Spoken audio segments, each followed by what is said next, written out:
One of the earliest accounts about Jesus of Nazareth, his life, death, and resurrection, was written by a man named Luke.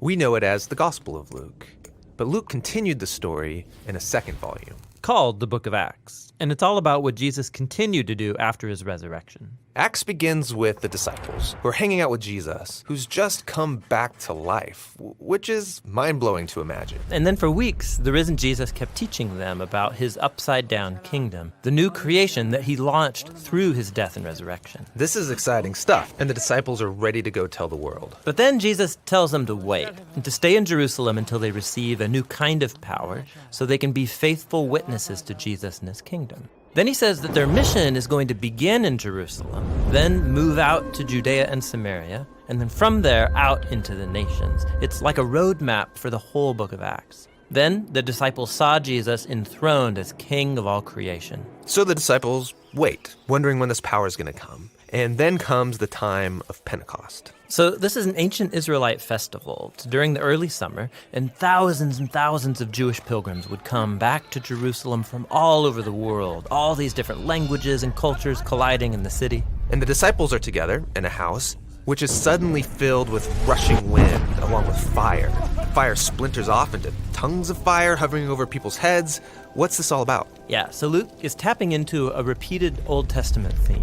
When God's presence showed up similarly at Mount Sinai, he made a covenant with Israel and gave them the Ten Commandments. Then later, when God's glory came in a pillar of fire, it filled the tabernacle when he came to live among them.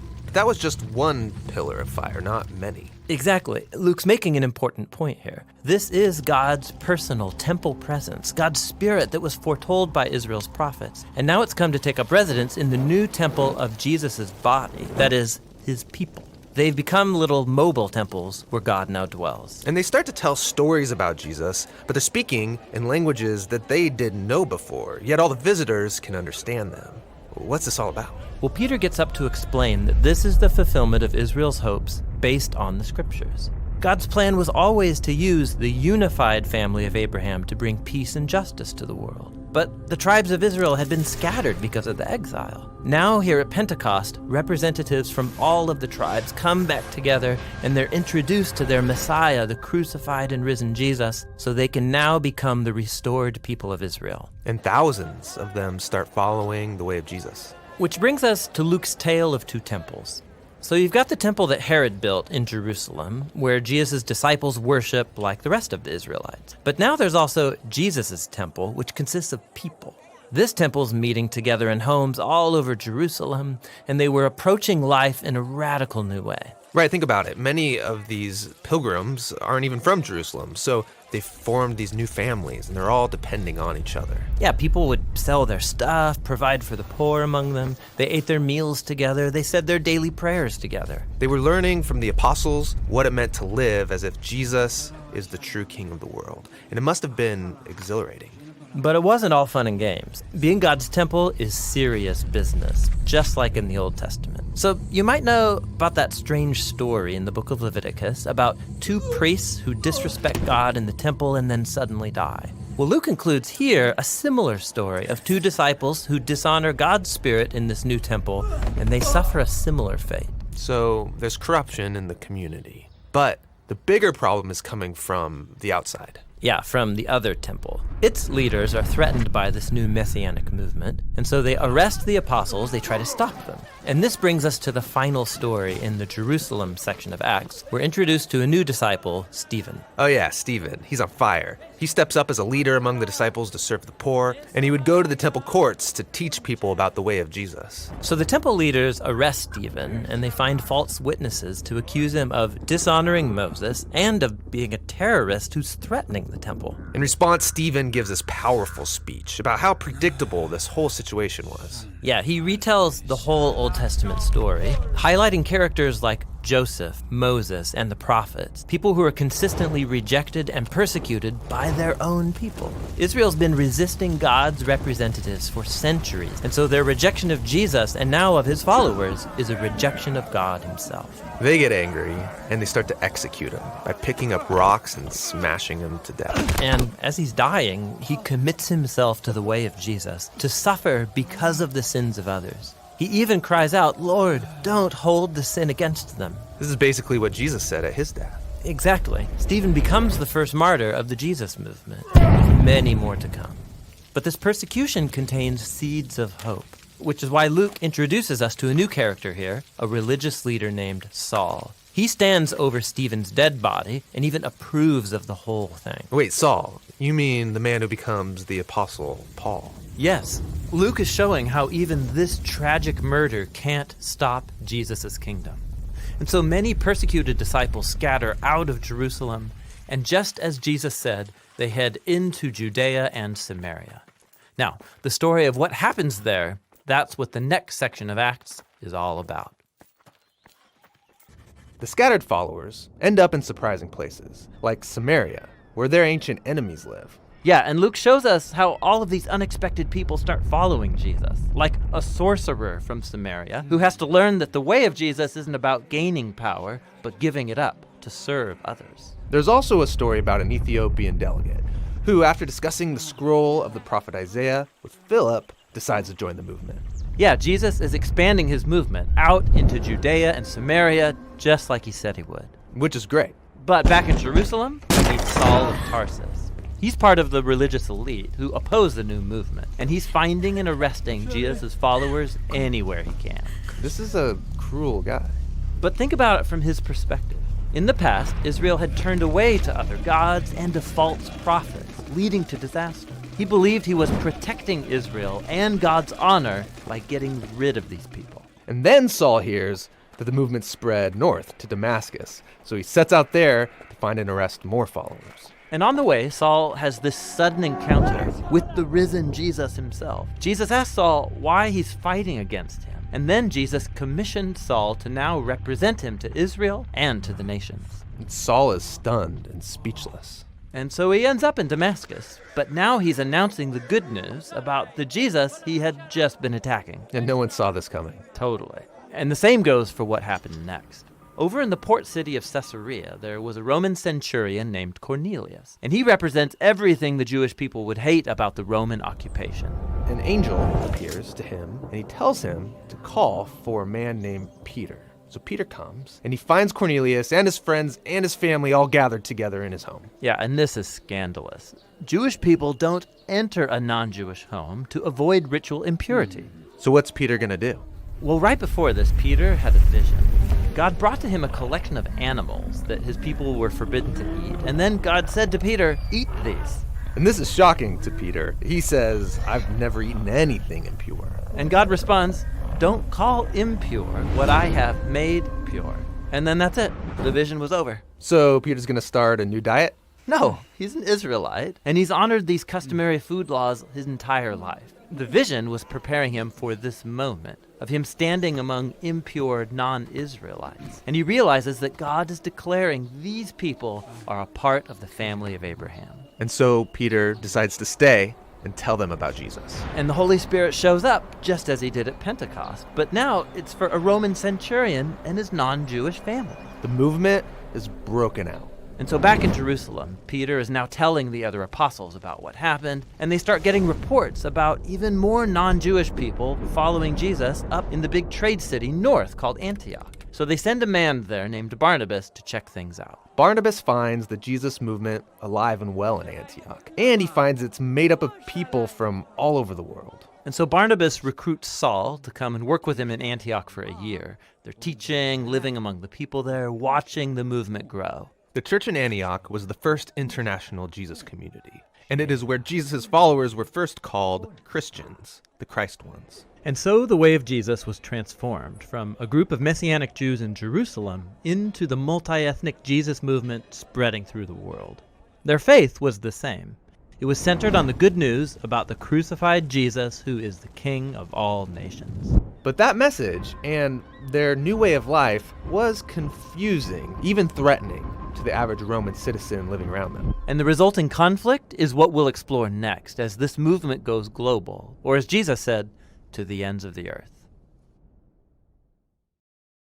During the first century, most people around the Mediterranean Sea lived in densely packed cities, all ruled by the Roman Empire. Each city was a diverse blend of cultures, ethnicities, and religions. And because of this, there were all sorts of temples for offering sacrifices to all sorts of gods, and each person had their own portfolio of gods that they gave their allegiance to. But in every city, you'd also find a minority group who wouldn't worship any gods but their own. The Israelites, also known as the Jews. They claimed that their God was the one true creator and king of the world. Now, all these cities were connected by a network of roads built by the Roman Empire, and so it was easy to move around, to do business, and even spread new ideas. Now, one person familiar with these roads was the Apostle Paul. He spent the second half of his life traveling from city to city, announcing that Israel's God had appointed a new king over the nations. This king wasn't like anyone who'd come before. Right. Most kings rule with aggression or power, but this new king rules with self-sacrifice and love. His name is Jesus, and Paul is his herald, who's inviting all people to live under this king's rule. The stories of Paul's travels and how people received this message, that's what the third part of Acts is all about. For some time, Paul's home base had been in the city of Antioch. And from there, he and his co-workers went out on 3 road trips, traveling by land and by sea to strategic cities throughout the empire. In each city, Paul's custom was to go first to the Jewish synagogue where his people gathered. He'd start teaching and showing how the Messianic king promised in the Hebrew scriptures is Jesus of Nazareth. And some believed this news, others didn't, and still others thought this message was so misleading and dangerous, they would incite riots to kick Paul out of town. And so that's when Paul would take to the bustling city marketplace. He would set up shop there to make and sell leather tents to cover his travel expenses. And here, Paul kept sharing the news about the risen King Jesus with anybody who would listen. He was often misunderstood as just promoting a new god. One time he prayed for a sick person, they were healed, and everyone around thought he must be a Greek god that came down to visit them. But Paul insisted there's only one true God, and he was his servant.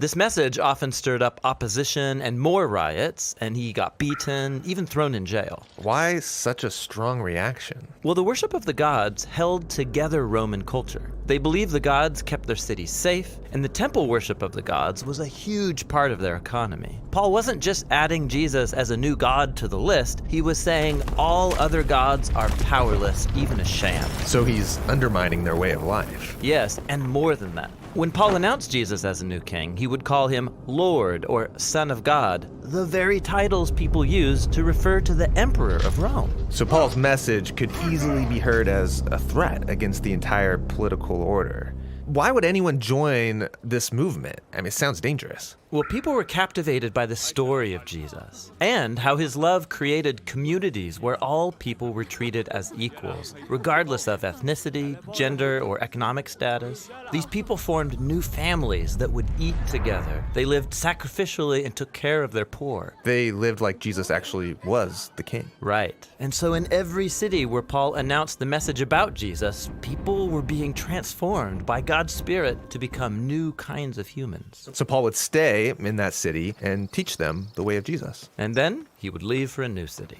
This was a difficult life. Paul had to endure a lot of pain and a lot of suffering.